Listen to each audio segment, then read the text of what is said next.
Motivation আমার জীবনের প্রথম লক্ষ্য। আমার কথায় যদি কেউ মোটিভেটেড হয় আমার তাহলে খুব ভালো লাগবে। আমি চাই মোটিভেটেড করতে। আমাদের মেন্টাল হেলথ খুবই দরকার, খুবই প্রয়োজন। এবার চারিদিকের যা অরাজকতা, চারিদিকে যা চলছে,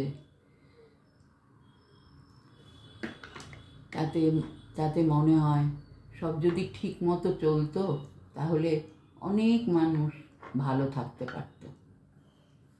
কিন্তু সেটা যখন হবারই না, তখন এটাই মনে হয় গীতার, শ্রীকৃষ্ণের বাণী, গীতার 10ম অধ্যায়ের একটা শ্লোক, যদা যদা হি ধর্মস্য গ্লানির্ভবতি ভারত অভ্যুত্থানম অধর্মস্য তদাত্মানং সৃজাম্যহম পরিত্রাণায় সাধূনাং বিনাশায় চ দুষ্কৃতাং ধর্ম সংস্থাপনার্থায় সম্ভবামি যুগে যুগে। অদ্ভুত লাগে এই শ্লোকটা পড়ে। মনে হয় যে যখন যখন